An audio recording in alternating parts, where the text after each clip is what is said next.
Hello, hello, and welcome back to the League of Europe podcast. It's another week, it's another interview, and like every week, I'm glad to say I have Dan alongside me, otherwise known as Daka. If you want to give a quick hello. Yes, thank you very much, Gary. Hello, everyone, and here we are for I think it's the fifth iteration of this podcast. But a great success so far, and I'm looking forward to getting into another one here today, Gary. Yeah, like Dan just said there, it's the fifth podcast. We're running low on interesting people to interview. That's why this week we have our next guest is not the most interesting person, if I'm gonna say. It's it's Sorry, fellow Gary here. fellow F1 org. It's Larkin. How you doing, man?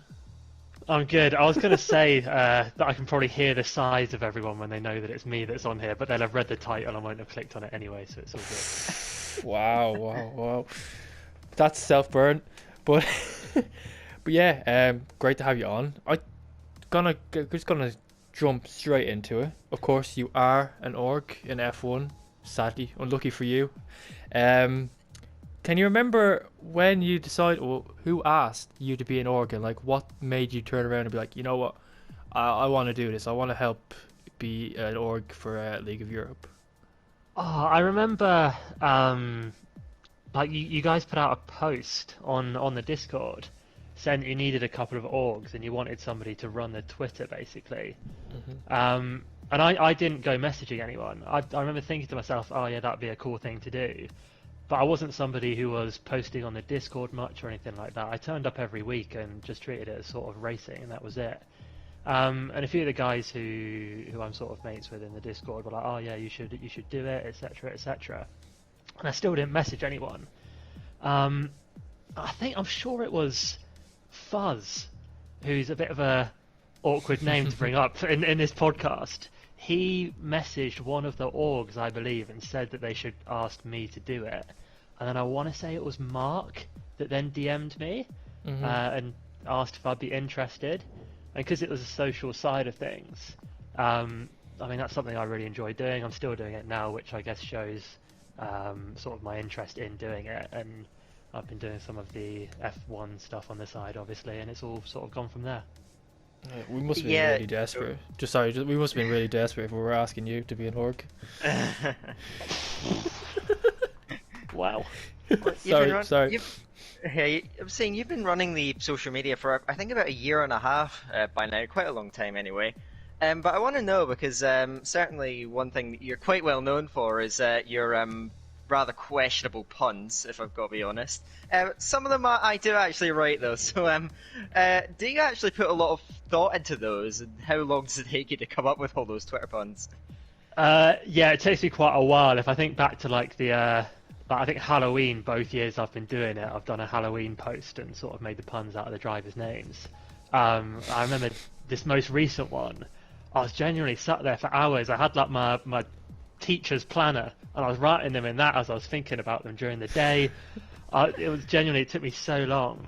But yeah, on the subject of it, I can see obviously on Twitter there's the analytics page, and I can look back at the posts and things from when I first started doing it, and it's just mad from my end to see how it's changed. I literally took over the account, and the tweets they really weren't very good. All I seemed to be able to do was make puns about things and fire shots at other leagues.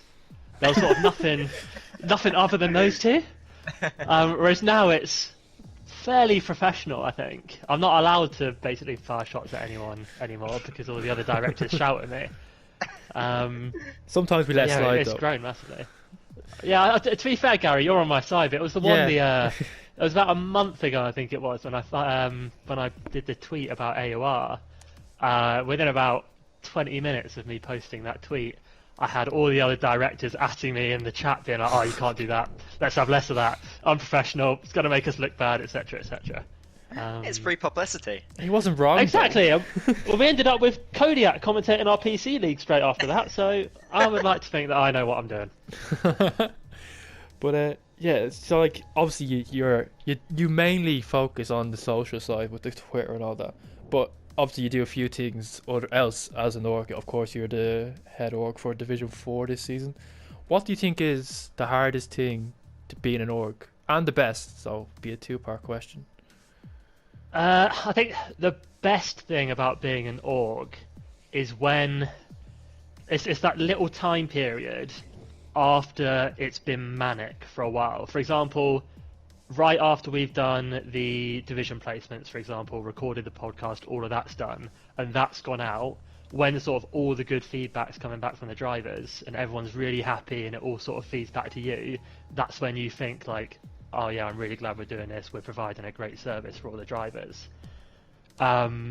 Worst thing about being an org is, and it doesn't happen nearly as much anymore, is there have been times in the past where the sort of organizer chat has not been the most pleasant place to be. There's been a lot of inter-organizer drama in the past. And there are drop some times names. where Drop it's some been names. really grim. I remember, I remember exactly where I was. This is how bad it was. Oh god. It was back in first lockdown because the weather was good, and we were trying to sort out the calendar for the season. And Rick put forward his suggestion for how the calendar should be. And he wasn't even an org at the time, so I've got no idea what he was doing in the org WhatsApp. That was part of my complaint. And he put forward this suggestion. I really like Rick. I think he's great, but it was a terrible suggestion. And there were all the other orgs that don't actually race F1 coming forward being like, oh, it's a great idea. And then there's us guys that actually do race F1 coming back and being like, no, this is terrible. This is not going to work. I don't want to race Baku followed by Monaco, followed by Vietnam, followed by Singapore. That's a terrible idea. I just won't turn up. And then they're like, oh, no, it'd be good to break it up. And it all just goes into beef. And then you've got orgs being like, oh, I'm just going to quit if this is what we do. And then everyone starts arguing, and then someone will be drunk and they'll start arguing with everyone as well, and it just all gets worse, and those days aren't very good, to be honest. So yeah, luckily that's not the case too much anymore, though. Well, I think yeah, go on, Dan. on. Go on, you go ahead, Dan. Okay. Yeah. I think that Mark described this at length in his podcast, where he I think he said that Rick wanted to break the calendar up into like continental based. I'm trying There's to like 4 piece it different together. championships. Like you had, so like the street championships, like all street tracks in a Right. row, and then whoever had the most points out of that would be the street champion or the street circuit champion. Like Larkin said, I don't think it was the best idea in the world, and yeah, it caused a lot of friction among the orgs back then. It was quite. I thought it would have been, yeah, it was never a good idea, but some people, of course, thought it wasn't. I'm happy that's the only thing he's brought up. He didn't say anything else. We won the argument as well. Well, we always win the argument, let's be real. But yeah, so sticking on orgs, we'll just stay here for a little bit. You said obviously you're talking about like the difficulties sometimes we had in the org chats. Who would you say was the worst org you had to deal with? Oh no! I know the answer as well. I don't know if I can do it. You're gonna have to help me here because you might have to jog my memory. Okay. Outside of the current, so there's a current org group. Well, when did you become an Who- org? I can't remember when you became an org. Well, my memory is terrible. This is part of the thing. Basically, quite near the beginning of LOE, I'm trying to think who else has been an org and stopped being an org. Was it before or after Harrison David left? Because I think that that might well be a shout. I think I was there at the same time I as think him, you but were. only for a little bit. Yeah. And it's that long ago that I can't remember him being that bad. I just don't think remember him we not haven't doing had much. many orgs since you came. We haven't added anyone really, I don't think. So I think we've But just I'll- 4. Yeah. I'll say who it is Let's go. without Here we go. giving their actual name. Oh. There was an org that we've had fairly recently, and as an org, your jobs are update the standings, do the reserve order, answer any questions. Oh, I know who he's talking about. Never mind. This person didn't do the reserve order for their division, someone else did it, and didn't know how to work Google Docs to do the standings. Yep, I know who it is. No names. So no names. I don't know what the point in them being an org was. And I raised this on many occasions. I have no personal issues with this person. I'll make that clear. But they just had like a little org title next to their name when they weren't doing anything. Yeah. They I remember. were perfectly nice, just not really very good. I remember towards the end of his time, it got quite frosty in the org chat with him a lot, and like he just he wasn't able to do it. No offense, the guy's sound. He's a sound guy, we just couldn't do anything an org was supposed to do, and it was pretty pointless having him there, to be honest. I think it's probably a sign that he's not even racing here at the moment. Yeah. Well, that's not our doing. Just saying. No. Well, we'll jump away from that onto something that's going to spark a little less controversy. I guess you've been league racing for quite a while now. I'm not sure exactly how long, but definitely quite a number of years. What's kept you going for so long, kept you motivated, and what would you say is the most enjoyable thing about league racing? How long have I been league racing for now? I think probably 3 or 4 years. Wow. Yeah, motivation is a really interesting thing from my point of view when it comes to league racing, especially being an organizer, because there's so many people now who will join a league and join about 5 others at the same time, racing it for a month or two, and then say they've lost motivation and then leave all their leagues. I can say that has never been the case with me. Every time I've signed up for a league, even if I'm not particularly enjoying it, I will stay and see out the season, turn up for all the races. And I think part of what that is, and it's been the case with me for sort of the last probably year and a half now, I put in so little practice for the races that I'm in that I don't think I get burnt out. Like, practice for me at this stage for LOE is 1 or 2 sessions on a Saturday afternoon, and that's it. For F2, for F2 yesterday for Belgium, I did 4 time trial laps. So in terms of playing F1, it's literally hop on league race day. It's maybe 2 or 3 hours, and then that's it. There's not any motivation for me to actually sustain. Meanwhile, there's sort of 15, 16-year-olds that will spend 5-6 hours a day every single day for a week, and they will burn themselves out. Literally, from a scientific point of view, I'm sure that's not a healthy thing to be doing, and it is completely unsustainable for them. It doesn't have to be that. It could be 20-year-old Irish guys as well, to be fair. Yeah, nah, How many hours was it? Never. You say that, I raced in A1 with Gary. He'd go months as well where he wouldn't race as well. See, this is no, I know what you're talking about. Back when I did a disappear knock in A1. Yeah, you did it about 3 times. Nah, see, I was doing work experience. I was in college and I was doing work experience, and I told Harry, and he still blacklisted me. I didn't want the full-time seat back then, and he gave it to me. So I'm not taking blame for that. But yeah, we all raced in A1 together, didn't we? At one stage. Yep. Yeah. Wow. That was an interesting place. That was, well, we won't talk about AOR. But to be fair, actually, how many times did you win AOR? You won AOR an awful lot, didn't you? Championship wise. So yeah, 3 assist championships and 1 no assist championship. Yeah. Were you ever a coordinator for them? Or did you always No. No. No, because I mean, all the time where I was in the assist league, we obviously had Harry Niguag, and he's been coordinator the whole time. And then when I was in no assist league, I was racing on a secret account, so nobody knew it was me at the time anyway. Wow. Oh, sake. But yeah, I was gonna follow up. You were saying there about motivation, and you don't practice that much. It's not an issue, motivation stuff. Do you think it's different though when you're an org?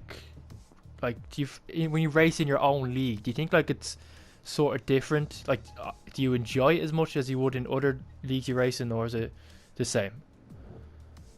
I think in terms of enjoyment, I don't think being an org is a massive factor. It's more based on sort of who you're racing against, that kind of thing. So being an LOE, where I know more people, I mean, half of our D2 grid's XL, so I'm going to enjoy it more purely because I know the people I'm racing against.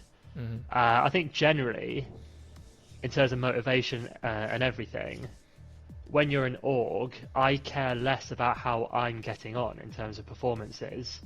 I would much rather be coming 7th or 8th every race and have 20 people turning up when I'm the one organising the league than be winning the race but only have 13 people there. Yeah. Yeah, No, and keeping on the league racing theme, as someone that's won quite a fair amount in league racing, I'm quite intrigued to hear this. What would you say is your favourite memory from all all your league racing experiences could be just anything you want, maybe just a moment that stands out, a win or a championship. What would you say really stands out as your favorite memory? You're both gonna remember this. I think you're both in the race. I think I And know. this is where my memory is terrible. Like, it's genuinely really bad. There's basically only 2 league races that I can remember when I look that far back. One of them was from an A1 title battle when Harry spun in the wet at Singapore and put it in the wall. And that was like a big moment of like, oh, he's bottled the championship. The other one, and I didn't even win the race in the end. I think I know was, what you're talking you'll about. both know it. It's that USA race. Yeah. No, Where why? it was like changeable conditions. It was the 3 of us, I think, that were all sort of battling in various places. Us 3 got the podium. We filled out the podium. Yeah. And it was just the maddest race. I've watched it back that many times that I remember pitting and putting on fresh softs about 8 or 9 laps from the end while it was raining, and it had was it Mitch on commentary being like, oh no, what's Larkin done, he's bottled it, etc, etc. All of a sudden I'm flying around setting these lap times that are like 4 seconds quicker than everyone else. And it was quality. It's races like that I mean, that's why you do league racing, isn't it? Yeah. I remember we had an amazing battle in the middle of that race. I still haven't forgotten, and maybe you have if you keep on going on about your memory, but that was like the first proper good wheel-to-wheel battle I ever had in league racing. I was going to so, say, you'd only been in the league for a couple of races, I think, at that point, hadn't you? Yeah, that's right. You still salty about that losing that race, Larkin? Yeah, I don't think the video's even online. Otherwise, I'd love for you to like edit in a clip of the last 2 corners of the race, like Gary's taking the IndyCar line or whatever it is around USA, going off to like greet the fans and then cutting back in. Don't know what you're talking about, mate. Perfectly on track. But just moving away a little bit from F1. I know this. I don't know if a lot of people know this. I think a few know this, but of course you're a teacher. What made you decide that you wanted to be a teacher, and like what did you have to go through, like your courses wise, to become a teacher? And what do you teach? So I teach French and Spanish, which is a bit of a weird combo for a guy who... biblioteca. Yeah, that's a starting phrase. That's better than most of my year 11s. Salut. That's all you're gonna get out of me is salut. Yeah. I don't know. I was just sort of like my whole way going through school and everything, and this is what I say to the kids as well. I didn't really know what I wanted to do. I just kept picking the subjects that I enjoyed doing and subjects that I was fairly good at. So I did that at GCSE. I then did it at A level.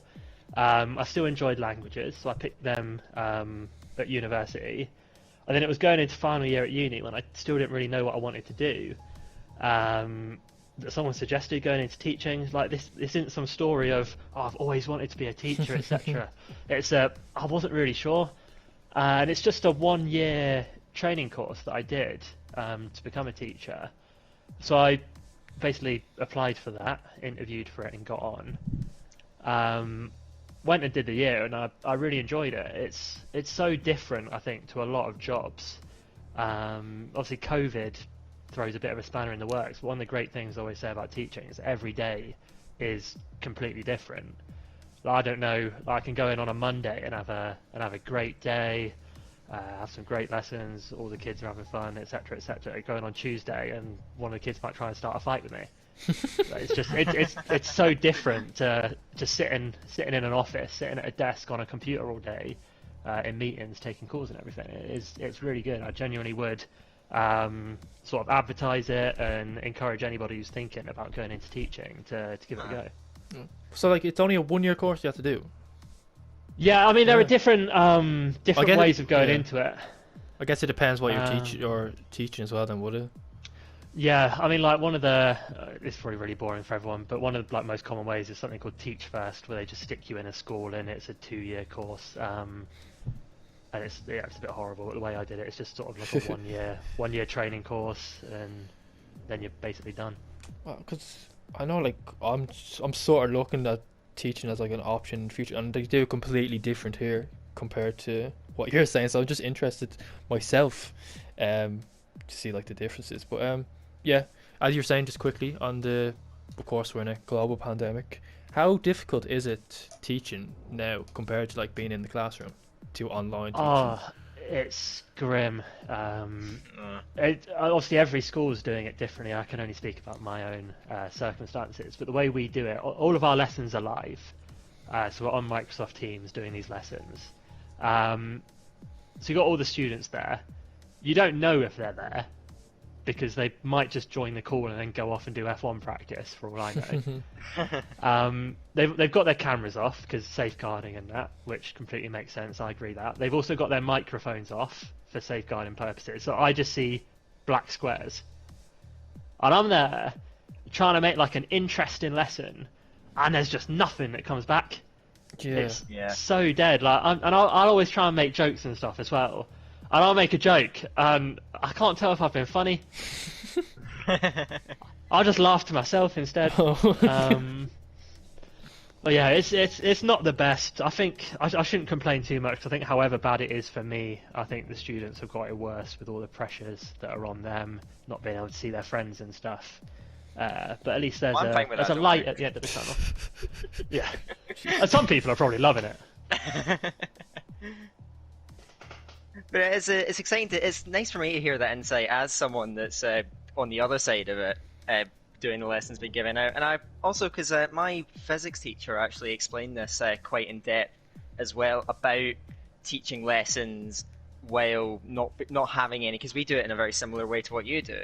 So we don't have cameras on, have our mics muted, and he actually in the middle of a lesson, seemingly just wasn't quite up for it. So yeah, I actually went into a bit of a almost half rage where he talked about how difficult it is to teach while there's no communication, there's nothing coming back to him. So it's actually quite insightful to hear that, because I sympathise with you teachers, because I imagine that, you know, being out of that classroom environment and not having any communication from students, that must be really tough to go through. Yeah, and I would remind people that like teachers are human, and of all of those teachers, like 50% of us are normal as well. There are 50% that are, even I can say that now, I've been in the staff room with all those teachers. Like when you're a kid, you look at some teachers, normally like science and maths teachers, and you're like, they're odd. Yeah. But they are still odd even when you work alongside them. But yeah, there are a lot of teachers who are just normal people and who will be struggling at the moment. So yeah, it's not an ideal situation. So I'm guessing you definitely prefer classroom teaching compared to online teaching after going off that then? 100%. I mean, the behaviour is better when you're at home because there's not any of that to deal with. Yeah. But just from a purely like fun point of view, it's so much better actually being in school. Yeah, and I guess it's quite hard, like you said, they don't have their mics on. It's quite hard for you to realise if you're teaching it correctly, like if they understand what you're saying. Like, not, like, how do you like communicate? Like, if you aren't on mic, how can someone ask questions? I guess they just type it then. Yeah, there's a chat feature. Yeah. I was there today, period 5 of my year 9s, and I've got like my work laptop in front of me, my personal laptop to the side of me, and I've got I'm sharing my screen from my work laptop, and I'm looking at the chat on my personal laptop. And I've got my camera on. And one of the kids is like, "Sarah, you a streamer?" I was like, "You what? What are you on about?" He's like, "You keep looking to the side whenever one of us types something. Have you got a gaming setup?" I'm just like, "Yeah, I've got my 2 monitors. I've got my other monitor here. I've got my PlayStation here. I've got my fancy streamer lights over here." Just flexing as much as you can again. Yeah, and I think they know that if they ever want to sort of have 5 minutes off the lesson, sort of distract me a bit, they can just start talking about PlayStation or something. I think they all do. Every student. I remember in school, like everyone just like, there used to be always this teacher that you talk to, and they, instead of teaching, they just go and give you like lessons and talk a lot of rubbish. Are you one of those teachers then? You just go off topic, like off tangent completely? Because those are my favourite teachers in the world. I don't know. The thing is, I think when you talk about those teachers probably don't realise that that's what they're doing. And I'm now sat here thinking maybe I am that person. That's not a bad thing though. I mean, it will be when all the results come out and they haven't learned anything. I was gonna say, well, for the students it's fine, but for you, you might be in a bit of trouble. I just hope my boss don't listen to this interview or anything like that. But we'll move back to F1, the important stuff for the moment. Of course, obviously, you got an interest in Formula One, otherwise you wouldn't be playing this dead game.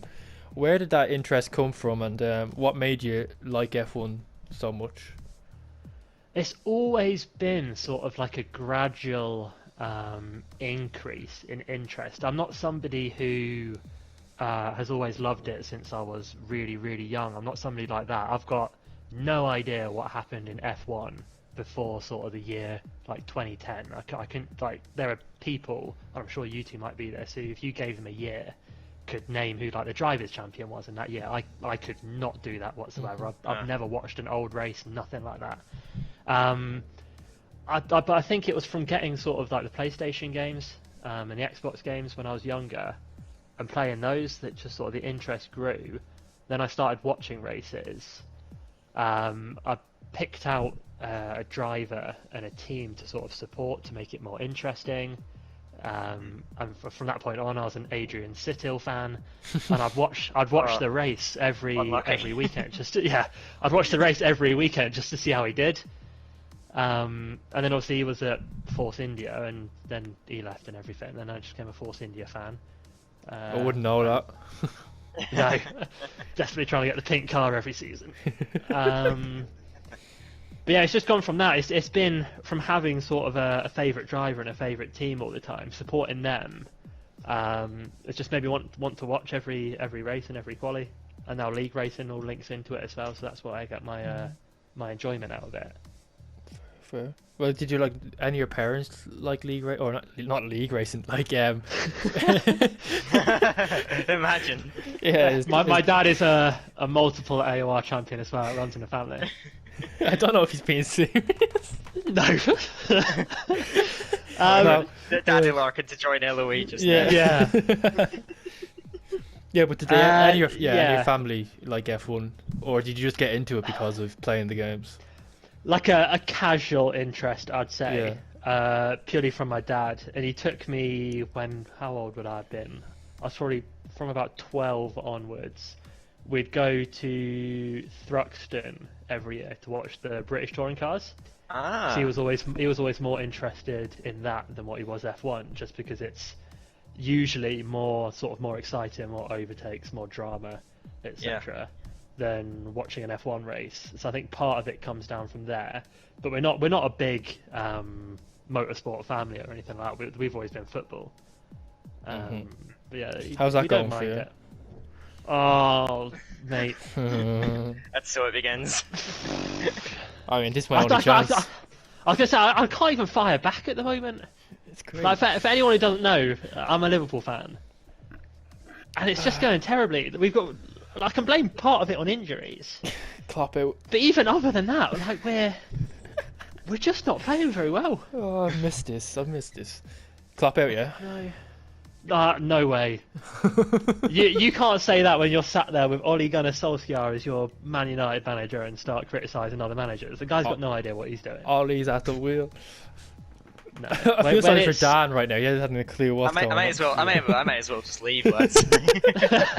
I'll cut the football there, but yeah, football is not good at the moment. Yeah, I was going to say. Well, I have another question. Of course, besides being an org, doing the social media and all that, I believe you are the holder of the blacklist. How proud are you of that list? I am proud because, and I think this is part of LOE's success. I think compared to some other leagues of a similar size, we are fairly strict in terms of who we let in, what our expectations are, and how we deal with people who don't race, people who leave the league, etc. the fact that we have basically a zero tolerance attitude towards that, I think is the reason why we're now there with 20 drivers turning up every week, and we've got such a good community once you get into the league that we are booming because of that. Yeah, I agree. Meanwhile, you look at our... Go on. I say you look at, I'd say, other leagues. They run. I describe their blacklist as a grey list. Like it's like you're blacklisted from the league until the end of the season. And exactly. Yeah. Meanwhile, our blacklist, we had to work it out the other day because of something, and we've got 70 odd people on our blacklist currently, and they won't come back in the league. It was, I don't know if they'll know about this. It was the start of last season, so the start of this game, when we had Spine and Neo wanting to join back into the leagues, and I was not the only person with this opinion, but I was adamantly against both of them joining back to LOE because of how they'd left previously. And I was of the opinion they shouldn't be allowed back. They've left before, they'll do it again. Lo and behold, a month, 2 months later, Spine loses interest again, off he goes. And he messaged me at the time, he was like, I don't want to race for the rest of the season. And I was like, that's fine, you'll go on the blacklist then. And he said, what, so I won't be allowed to race ever again in LOE? And I was like, no, you won't come back. And now Spine won't join LOE again. Neo, fortunately, has been quality since he came back. His attendance last season was brilliant, and he's really involved with everything again. But from that small two-person group, that's only a 50% success list. If we start letting everyone blacklisted come in again, we'll end up with whole divisions of people that have been on that blacklist. Mm-hmm. They'll come back in and leave, and we'll end up with 10 people turning up to race. So I probably do come across as being quite brutal at times in the Discord with things, but I'm quite happy to play that role if it means that the league benefits as a result. Mm-hmm. Yeah, and if you look at like the names on that list, like they don't fit really into LOE the way it is. Like these guys are people. I don't want to use the word that they call them, but they're league whores. Basically, I can say that, can't I? I think I can say that. But like they race in like 10 leagues a week. They don't fit into the community side. Like people like Raf and Odems, like just a few names. Like they suit the PSGL way of things because PSGL is you turn up, you race. Fair enough.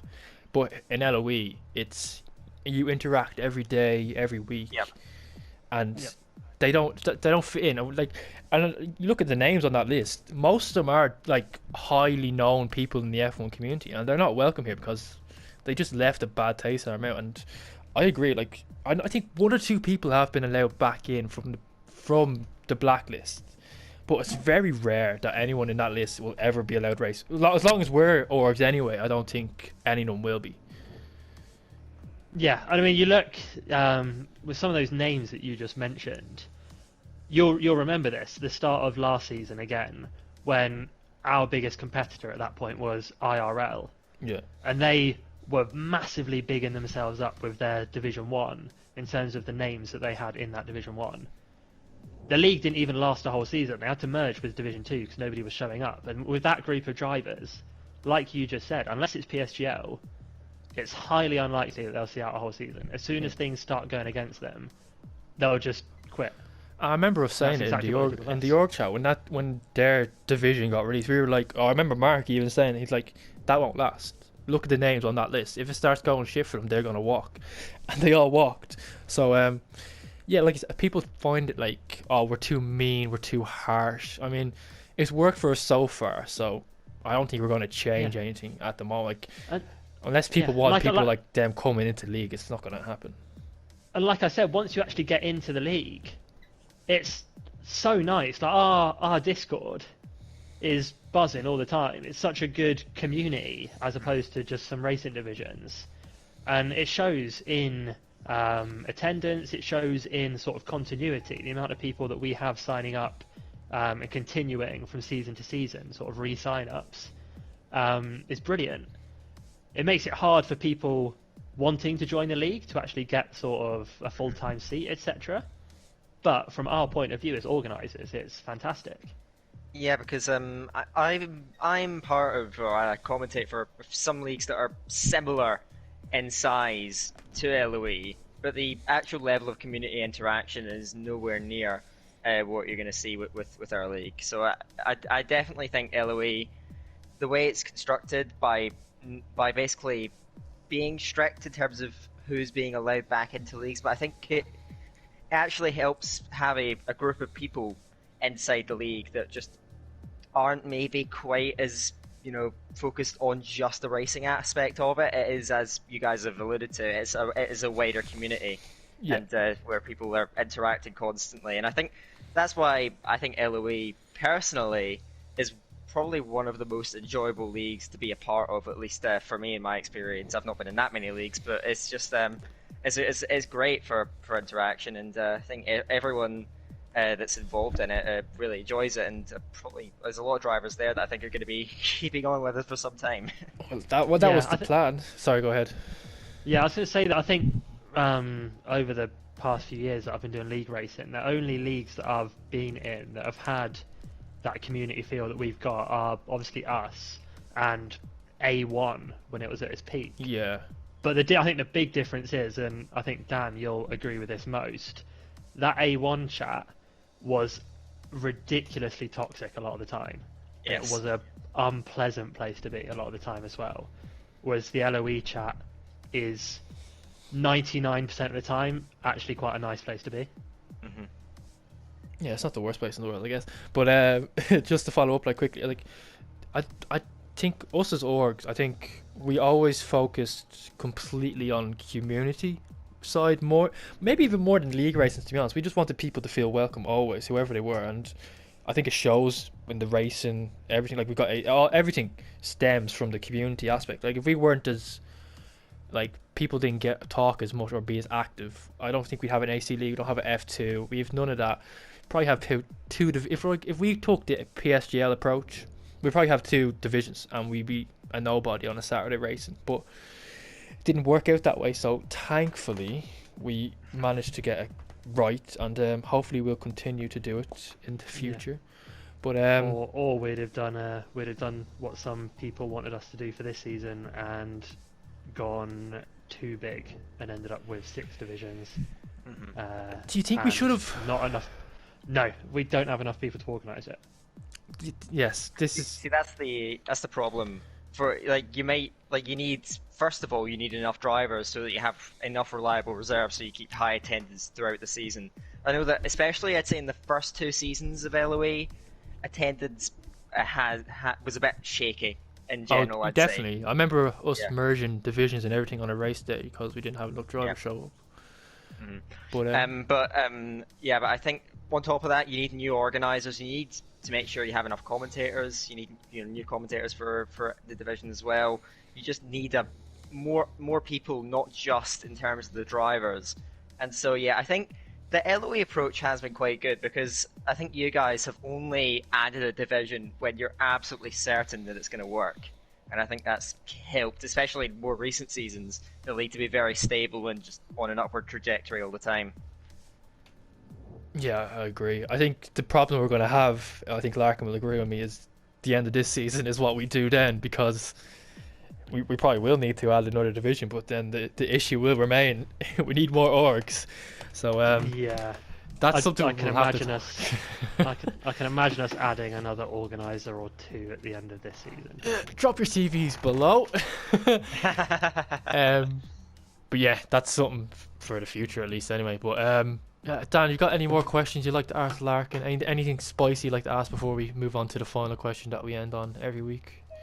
I don't know if we need any more controversy from tonight, so we can... I guess we've had enough run time, okay? We can get on to that. So, I'm surprised you haven't found a way of getting me to fire shots at any QVR members who have taken me out in that. Okay, actually, you're right. Fine, yeah, okay, go you've recently joined XL. Run wild. You recently joined XL. Why did you never join QVR or ask to join a team like? Well, I'm not saying QVR you don't ask QVR, they ask you, I guess. But yeah, you're not. I think you told me before, you're not the person, or you've always wanted to join a team, I guess, if I'm not mistaken. And of course, infamously, you were in XL and then left at the start. What made you want to come I back? don't know if people knew that. Well, some people actually knew that. Well, now they know. Yeah. They know now. They know I was now. gonna say, yeah. But yeah. But yeah. Like, what made you come back to XL, or like, what draws you to something like that? Yeah. Fire shots to QVR. Fire shots to QVR. I will. I don't worry. I'm not a fan of league racing teams, and that whole side of things in general. I think, and it's probably my age showing through. I don't see the point in a lot of them, and there's little like team whores who join and leave teams every 2 weeks, etc. And I don't understand that point, that side of things. I've always been of the opinion that I will never ask to join a racing team. I would only join one if they came to me and asked me to join. That's how I've ended up in XL. I was in, obviously, XL before it went public. I was going to be one of the drivers that were there when it first got established.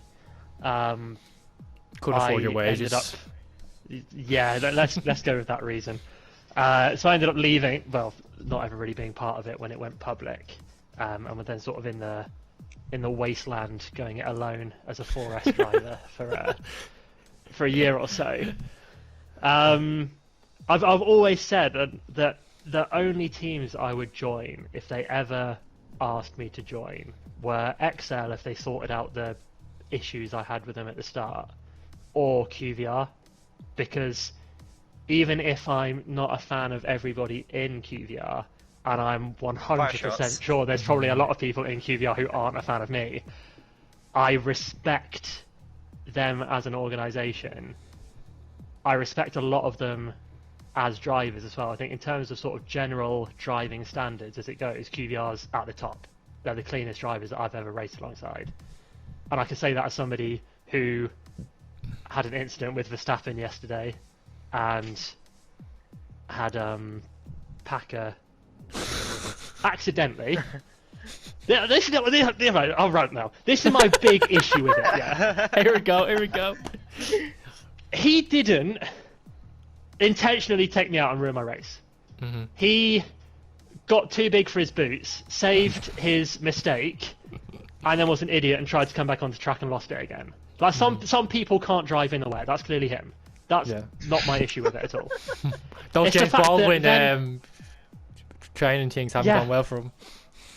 Is it his birthday soon? Can we not use like merch sales to buy him on videos?